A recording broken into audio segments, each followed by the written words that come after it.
sallallahu ala Muhammad sallallahu alayhi wa sallam.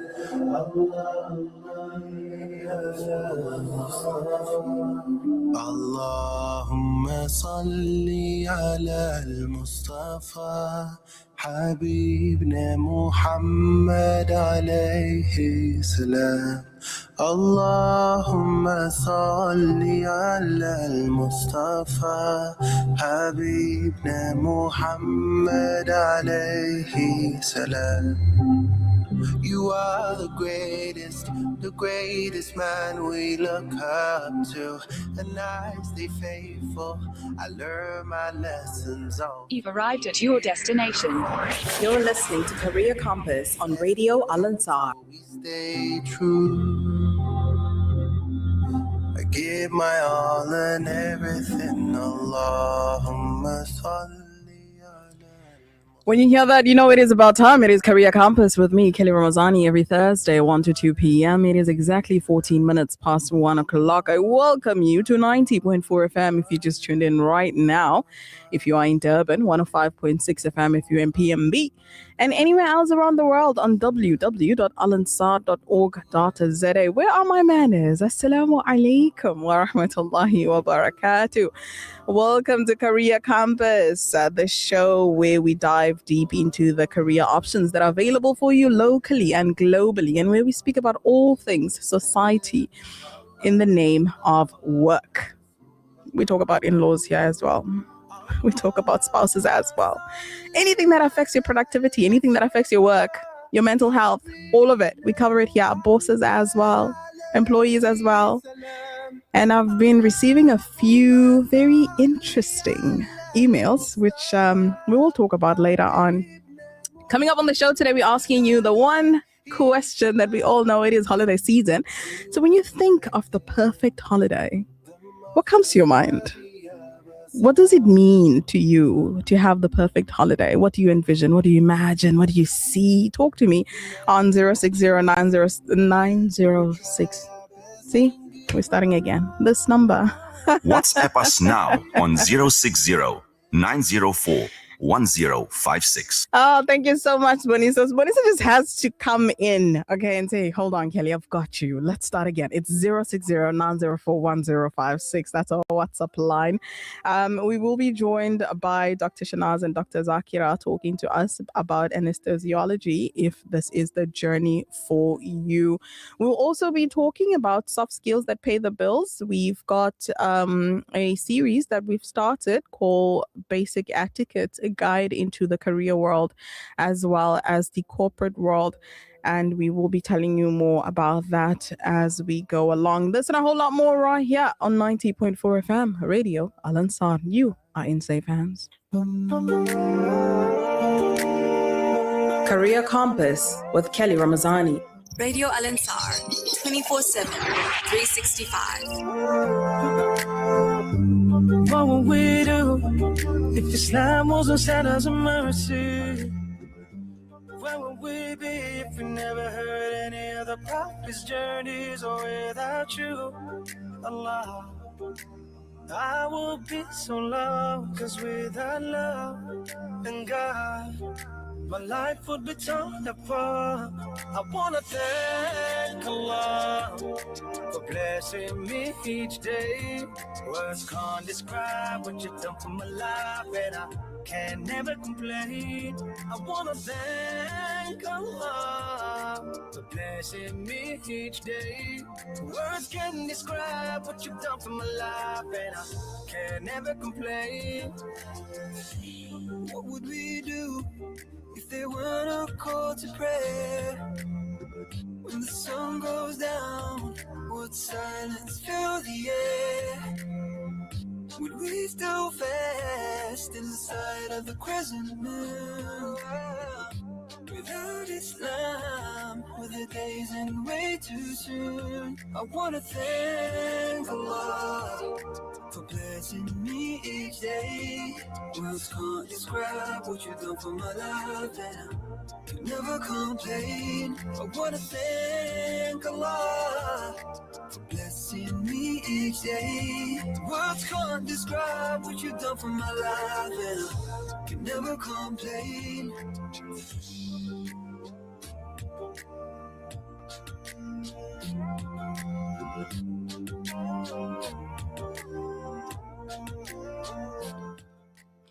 We all want to thank Allah subhanahu wa ta'ala for the gift of life and for everything that we have. Words can never, ever, ever, ever do justice for the many blessings that we have that we tend to overlook by complaining. Speaking about complaining, many people have taken to social media to complain about the ridiculous prices of the FIFA World Cup ticket. We touched on this last week, how people shared their grievances and disappointments that the FIFA World Cup will be held in America, out of all places, the United States of America. Why? Simply because of the epidemic of gun violence. It's actually a pandemic at this point that's happening in America. Gun violence is out of control, so many people raise that as a safety concern. But the biggest concern which was raised was the ridiculous World Cup ticket prices. FIFA being FIFA, it said, okay, fine. We got the backlash. We coming. We'll try and introduce something. Okay, we'll try and do something for you guys. So they introduced the supporter entry fee for all 104 matches. That is a discount fee of $60, which is equivalent to about 1,000 rand. Seems affordable, but some people are still not satisfied. They're not happy, and don't know how next year's soccer was going to turn out to be. But there's quite a lot of concerns that are being raised, a lot of red flags at the moment, and it's sad to witness, because normally with the FIFA World Cup, knowing it to be a World Cup, the entire world is watching right now. People are excited. They're looking forward to it. Not so much right now. But one thing I wanted to bring to your attention again, like I do every week, is the importance of social media. I come here every Thursday and I tell you guys, you're sleeping on social media. That's where it's happening. You saw how FIFA responded to the backlash by coming in with what the people were asking for, reasonable prices. Many businesses as well do get their feedback from social media. That's the last feedback you want, because most of the times when people take it on social media, it's not a good thing. For us, yes, marketing purposes, a digital footprint kind of thing where you are showcasing your products. Yes, there are some positives, but I'm talking about being held accountable. When one takes it to social media, they are asking for the masses to join them in holding you as the business, as the group, as the individual accountable for any behavior that is deemed to be unacceptable or unethical. Reason being as to why social media is the last resort. Okay, there are many other last resorts, but focus on social media being the last resort. Bear with me, I can exaggerate sometimes, but I'm not exaggerating this time, okay? There are many cases where we as South Africans took our struggles to social media, and we had people that are not in South Africa did join hands with us. The gender-based violence that just happened recently, the movement itself being one example, the Purple Movement. Shout out to Women for Change.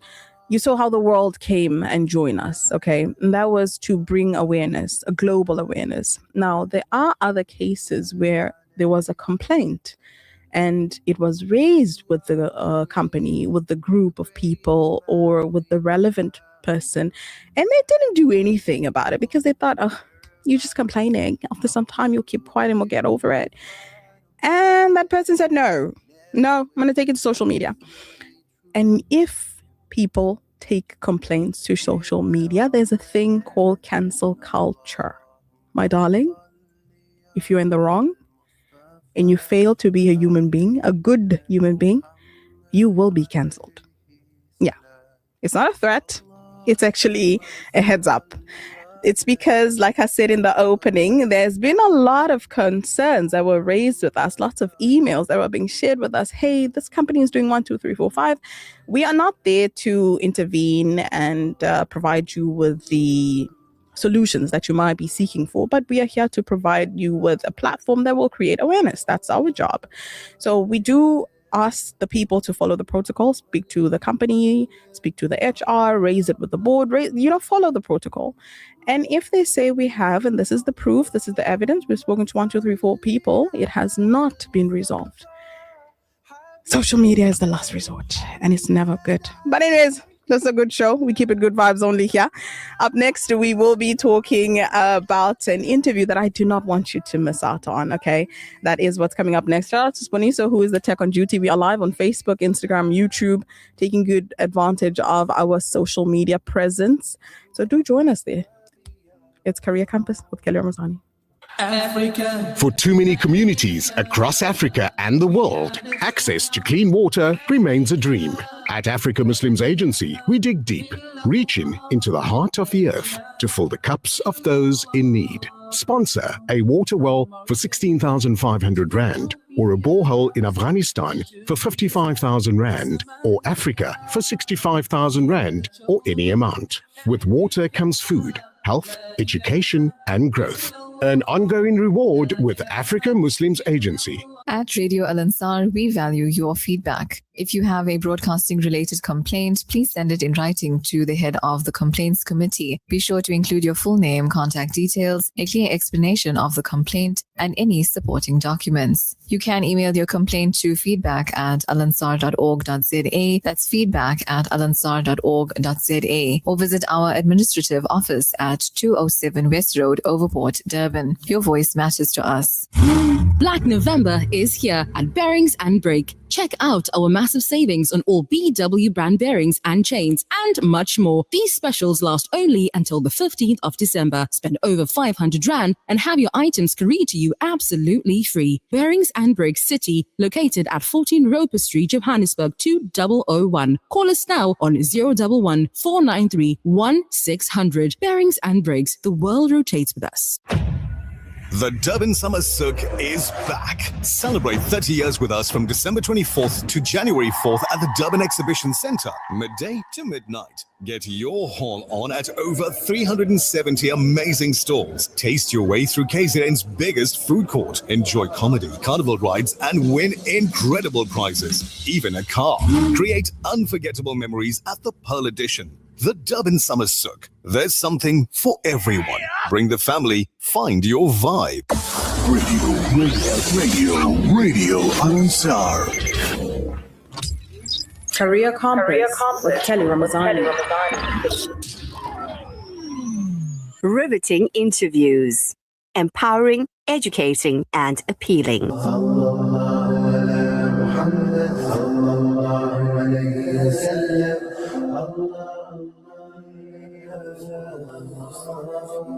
Audio stream across the world on radioalansar.co.za. حبيبنا محمد عليه السلام اللهم صل على المصطفى حبيبنا محمد عليه السلام.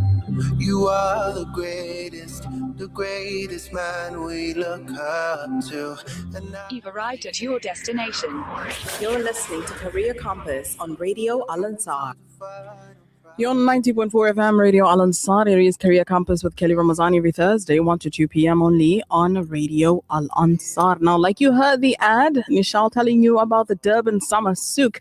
It is 12 days of shopping galore, entertainment, food, you name it. It is 12 days to get Durban to buzz non-stop. So we're asking you to come join in. Come with your family, come with your friends, come with the kids. If you've got no holiday plans as yet, well, the Durban Summer Souk can be part of the plan. It's just 30 Rand entry fee, and you get to shop with over 300 stalls that will be available. I think over 400, So you have a variety, you have options, you have so much more. Now, back to the topic that we were on. Last week, we spoke about a soft skill that is very important. It is boredom tolerance. And I said that I'm suffering from this as well because my mind just cannot stand boredom. I can't. I'm going to go crazy.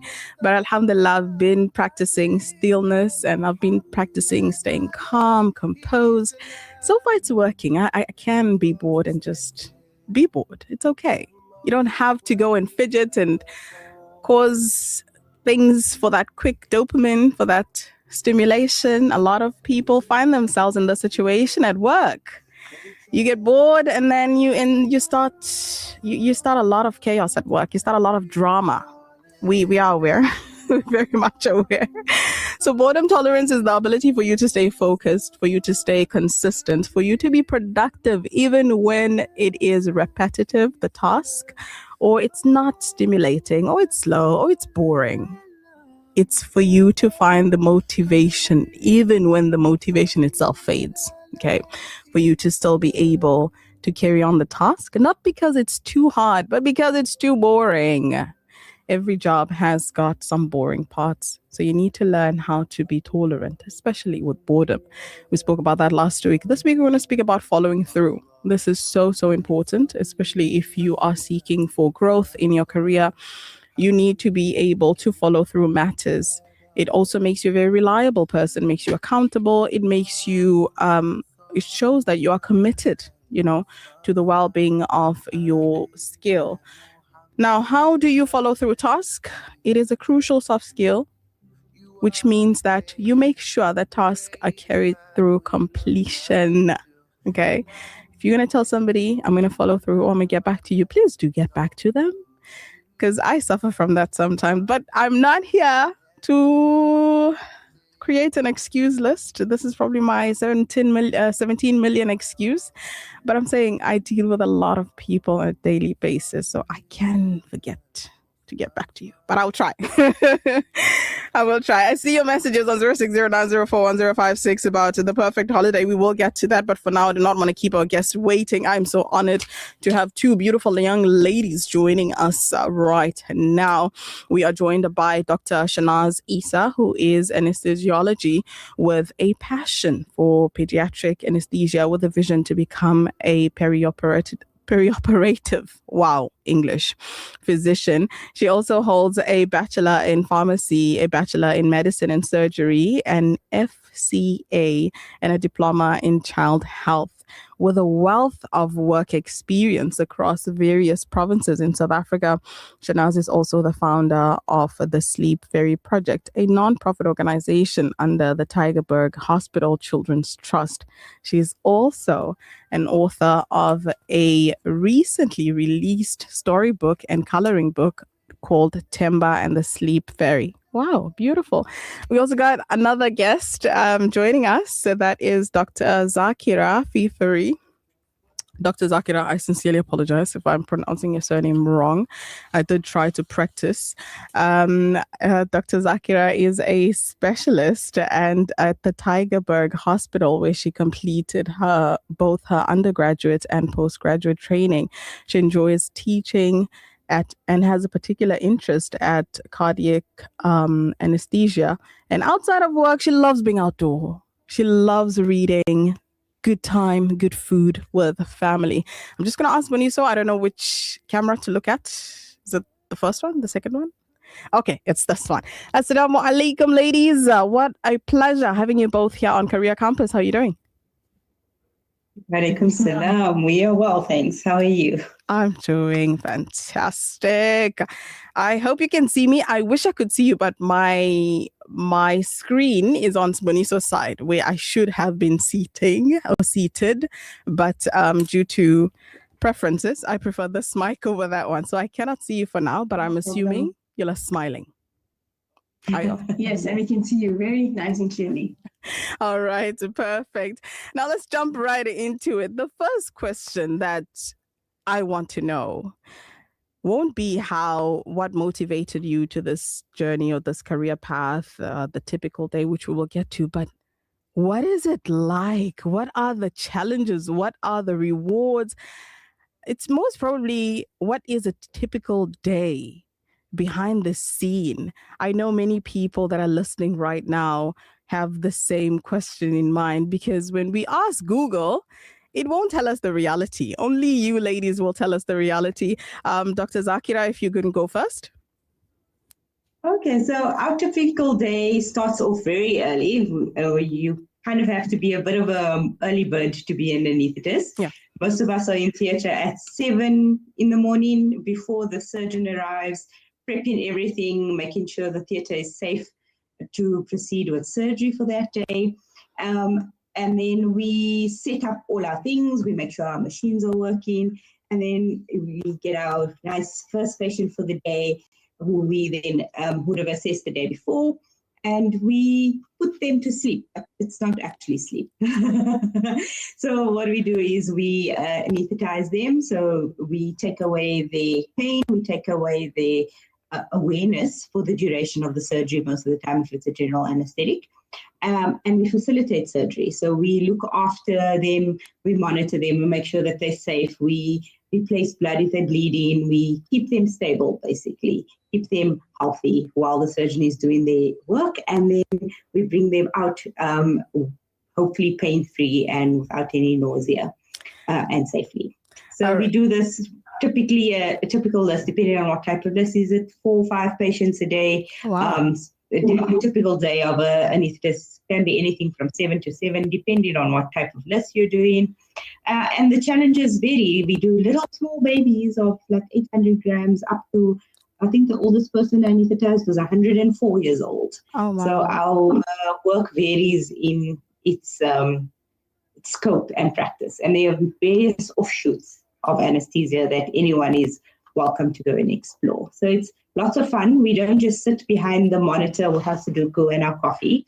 We actually do much more than that. I was actually about to ask Dr. Shanaz if that is true. If you'll just, after you put the patient to sleep, you go and have coffee, maybe do a little bit of dancing in the background and just call it a day. Dr. Shanaz, do you want to add anything to that? To reiterate that. Yes.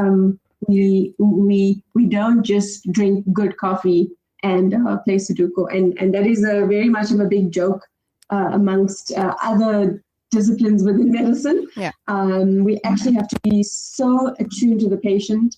We have to be so attuned to finer detail because we are basically the advocate of the patient. Wow, having to share that deep. Yes. We do dance sometimes for the small ones before we put them to sleep. I know you said, the youngest patient having to be that small. For me, I don't know how I would handle it. But for you, does it come with years of experience, or does it come with knowing that this is just my job, I have to do it regardless? Or is it passion? Like, what is the motivation behind this? Sure. So, they say in anesthetics, 90% of the time it's very calm, and then 10% it's really crazy. So it most of the time looks like you are really relaxed, but when things really go badly, they can go badly really quickly. And you may have had so much experience. We can talk about how much of training we've had and intensive experiences, but ultimately each patient is different, and we have to respect each experience that we have. So we're dealing with an 800 grammer or 104-year-old, but I must tell you, our heart rate also goes up quite significantly when we're dealing with sick patients or, precious little ones. Wow. I would want to now go into the meat of the interview, the journey, what inspired you to embark on this career path. And so far, is there any regrets? Let's be honest. Let's keep it real here. There's so many people that are listening. Of course, we'll open the floor for any questions. But honestly speaking, how it started to where it is right now, would you do it all over again? But first, walk us through the journey. Dr. Shanaz? Sure. I must tell you, it's been a long, long journey. Yeah. And you know what? It is about the journey, not the destination, ultimately, because every day is an interesting day. And I think that some days you have really bad days and you think, why am I here and why am I doing this? but most of the time there's so much of reward when you are actually facilitating a really sick patient from getting through the surgery, helping take away their pain, helping them actually be better at the end, and all the problem solving involved. It's actually, I think it's a privilege to actually be able to be an anesthetist. Really is. Dr. Zakira, would you like to add anything on that? Just like she says, it is a long journey, but it's a journey that's worth it. I mean, when I was in high school and deciding what shall I do with the rest of my life, I didn't really understand what medicine was about.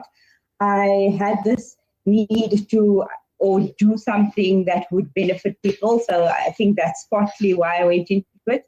And I had this love of biology and solving problems. So I thought, well, that would be interesting. And medicine it's very interesting. It is, you're a detective. You find things and you solve problems. And I think med school is not necessarily difficult. It's just extremely a lot of content. So it's a lot to get through, and it can be very intense.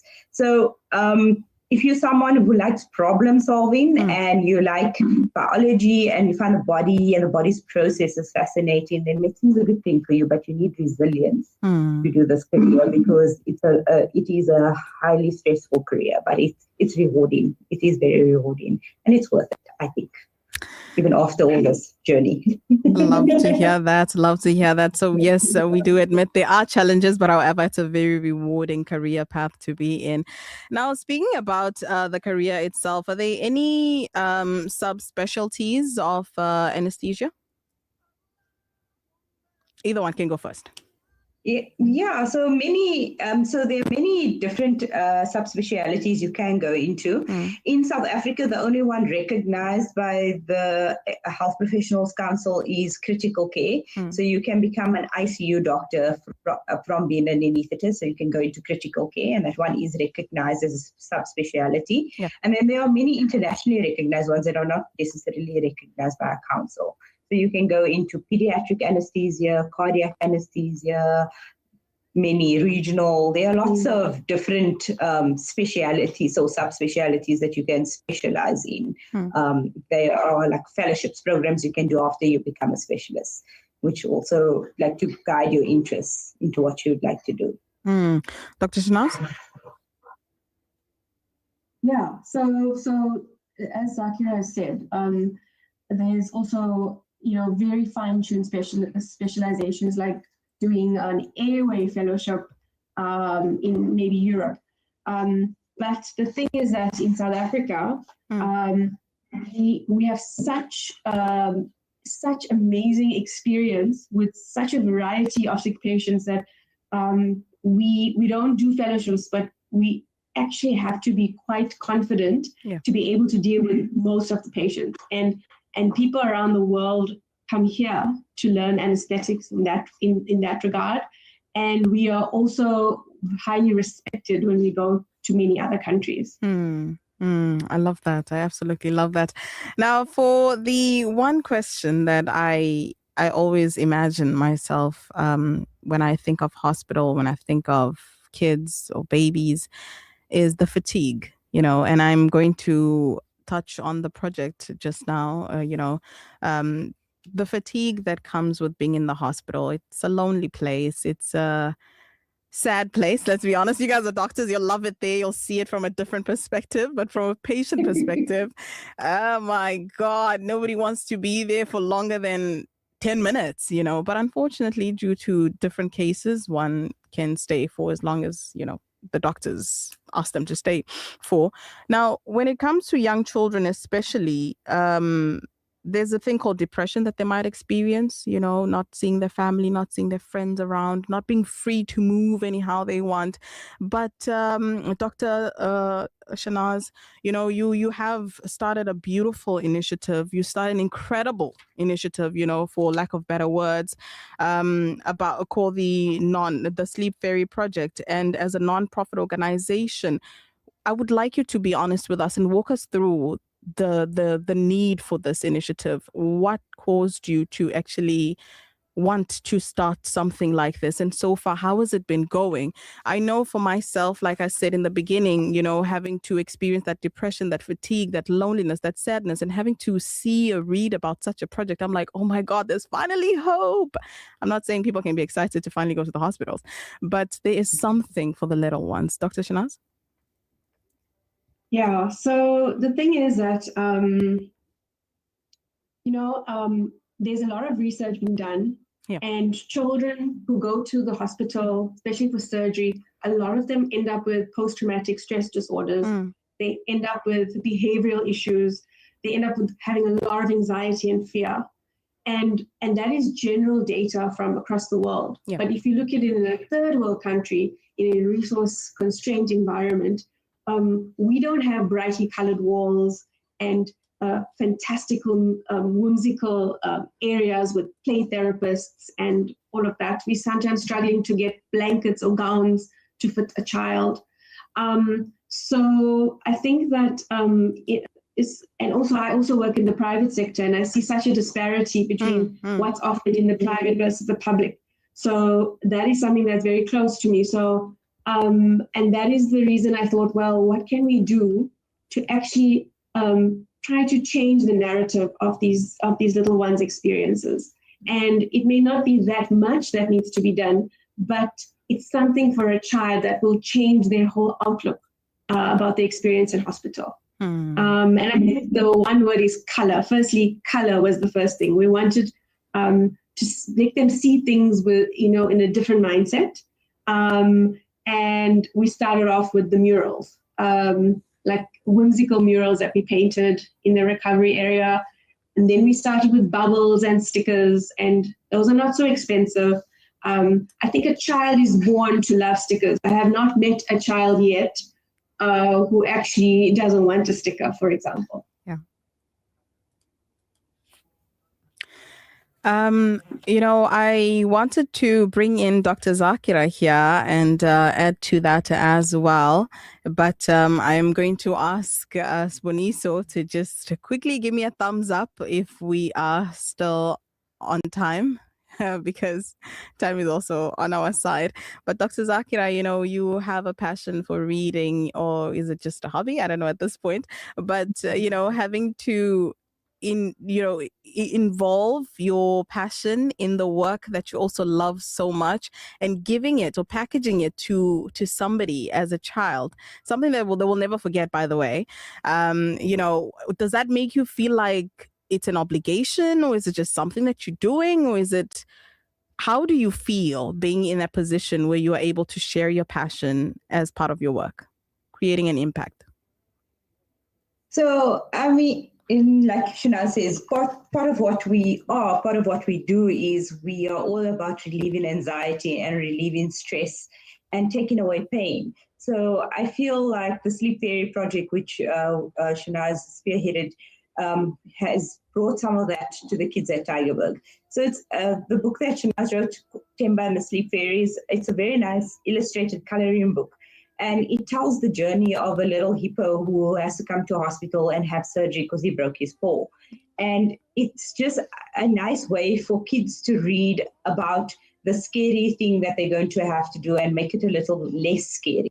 So I definitely think it will decrease their anxiety and improve their journey through hospital. And I always feel like a hero when I get a child to sleep without them crying. So that is always my goal. So if we can do these little things, play some music, blow some bubbles, give them stickers, bribe them with some fizzes, all of these things just to make their journey better, it also makes our work better. Awesome. Now, ladies, we have just a few minutes before we wrap up, and I want to ask you two questions, but I'm going to combine both the questions in one question. One is, where can we get more details about the Sleep Fairy project, as well as the book, Temba and the Sleep Fairy? And two, what are your closing statements? Any advice that you have for anybody listening right now? What do you have to say? All right, let's go first. Shanaz, Dr. Shanaz. Okay, cool. So we are on Instagram. can follow the Sleep Fairy project. It's a little ladybird sleeping on a little cloud. Yeah. You also can email us on on sleepfairyproject@gmail.com. The actual book, Tiaman, the Sleep Fairy, is available. Our vision is to get it free for kids in public hospitals with a pack of crayons, so they can start coloring before they go for their surgery. We've already distributed it to about, it's 9 public hospitals thus far. We're starting in the Western Cape, moving into the Eastern Cape, and then we're going to move to the rest of South Africa. You guys can email us if there's a need in your hospital specifically. And it's also available at exclusive books in Cape Town, in Cavendish Square. And the other thing is it's being translated currently into Xhosa, Afrikaans, Zulu. And we also want to assist the West and East African environment. So we want to do, we're doing actually French and Swahili, and a version for the neurodivergent child, the autistic kid currently. Awesome. Any closing statement? Just that any career has its challenges, and so does anesthesiology, and being a doctor have its challenges. But at the end of the day, if you remember why you do something, it makes it worth it. And so I think if you have a passion for what you do, and I think that's what everyone needs to look for, their passion, and they should make their passion their job. And what's that saying? Then you never work a day in your life. That is true. Beautiful ladies, Jazakallah khair so much for joining us here on Career Campus. I absolutely admire you both. I wish you the very best, and I ask you to continue being the light in a dark place like a hospital. But other than that, amazing work, amazing initiatives, and would love to wish you a fantastic day ahead. Thank you so much for joining us. Thank you so much for having us. Really appreciate it. Assalamu alaikum. Salam. Walaikum salam. That is Dr. Zakira and Dr. Shanaz. They're talking to us about being anesthesiology. Oh my God, there we go again. I need to catch a breather. Okay. But anyways, on a serious note, I see the laughing emojis are coming in. I know I joke a lot here on this show, but this is a very serious show. Okay. But also it's to balance it out. Okay. So I really want to say something important. I've been stalking. I couldn't mention it on air now. Oh, I'm still on air. Okay, I'm still on air. I couldn't mention it to Dr. Shanaz that I've been stalking their page. It doesn't sound professional. But what a brilliant initiative. It's a brilliant initiative that I highly, highly admire. And I just couldn't hold back. I said, I need to interview you guys. This is amazing. I remember as a little kid, I spent a lot of time in the hospital because I had, I'm not going to share it with you. It wasn't any physically challenging illness or something like that, or life-threatening. No, it was just, there was a bubble in my bladder, so it kind of caused a few things, but it wasn't painful or anything of that sort. It's just that doctors didn't understand, how is that possible? It's not normal. I've always knew I was special in very special ways, but doctors had to prove it to me that, hey, there's a little bit of concern happening here. So I spent a week in hospital, the x-rays, surgeries, this and that. Not surgery, what is that thing they call where they insert like a camera in you just to see the organs? And I was so depressed because hospitals, why? But alhamdulillah, I got to build resilience. And when I see a project like this, I envision other kids experiencing what I experienced in the hospitals. It was such a lonely place. It was so sad. And whenever I saw my mom coming to visit and my dad would video call me, I was so happy. I'm like, oh my God. But when I look around, I'm like, oh my God, I'm still in the hospital. So things like this really do help a lot. People who are selfless, who want to spread light, who want to spread goodness in the world, who want to go out of their way to bring ease to somebody.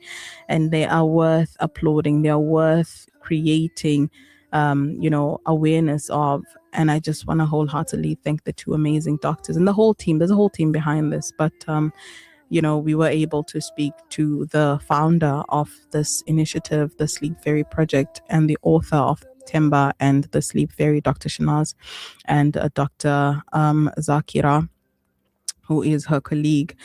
I absolutely want to applaud each and every one of you who is doing greatness, or is spreading rather greatness in their work, whatever career path you're in. I know many days we don't get acknowledged, we don't get to be appreciated, but I'm sending you this love. I'm spreading it through the airwaves. I'm sending it to you, whatever your job is.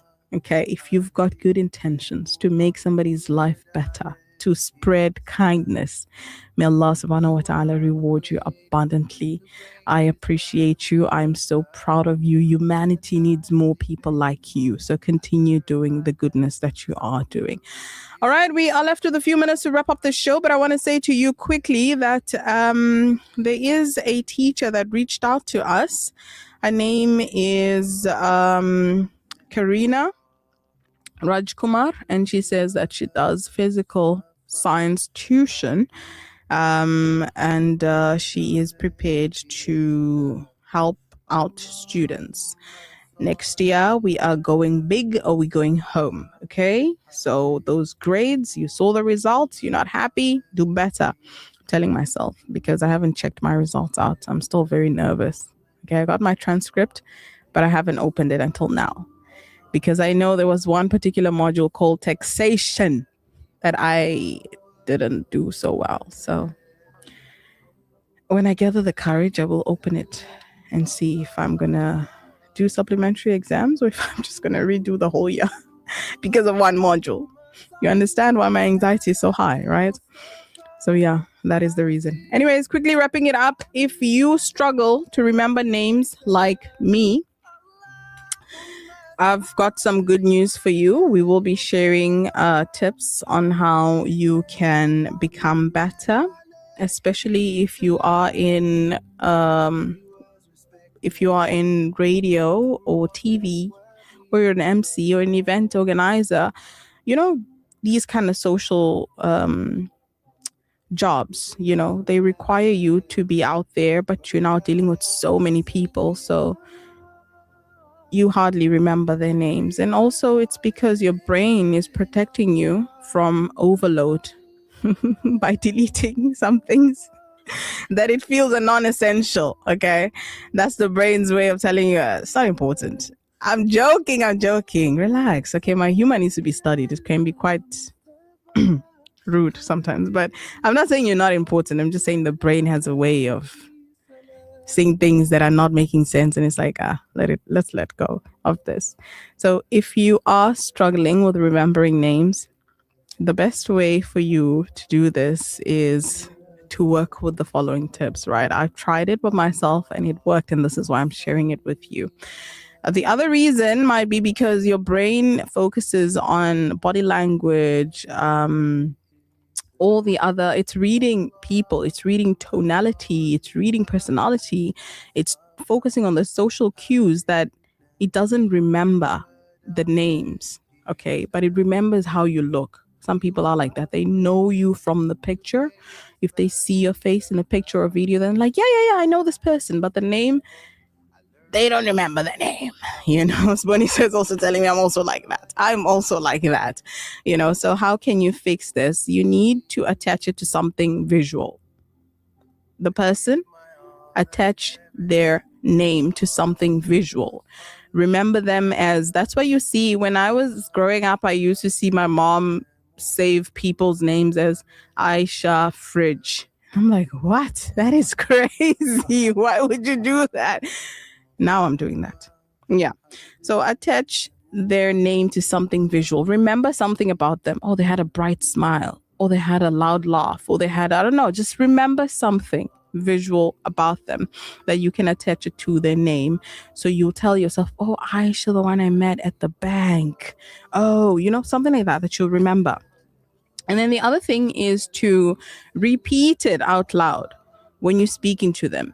So you said your name is Aisha. Oh, okay. Nice to meet you, Aisha. Repeat it again in the sentence, or in the conversation, during the conversation, you know, that kind of thing, so that you are able to now remember the name, the conversation, and the person. Sometimes we remember, I had a conversation with somebody, but I don't know who. You recall the conversation, but you don't remember the name.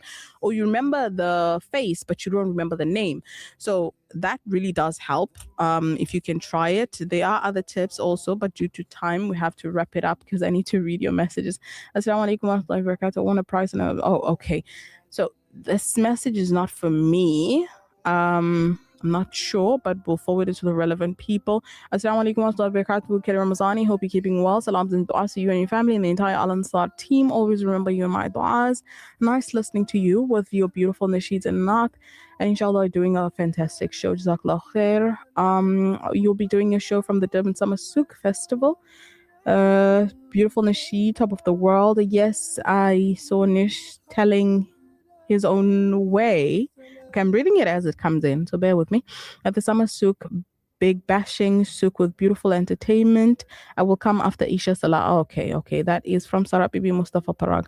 Jazakallah khair so much for your message. I see another message that says, my perfect holiday revolves around me being home alone with no family. Listen, this topic, it needs to be... It needs to be spoken about. It's been ignored for the longest of time, okay? Sometimes we just need some time out for everybody. We love you guys. We love you a lot. Your family. We appreciate you, your friends. But sometimes we just need some peace and quiet alone. Please. Okay. That's why solo dates are also a thing. You can get away from the family by doing your own dates. I see other messages, but unfortunately, I cannot read it due to time. Thank you so much for sending in the messages. Thank you so much for tuning in. Thank you so much for listening. Until next time, next week, Thursday, same time, same place.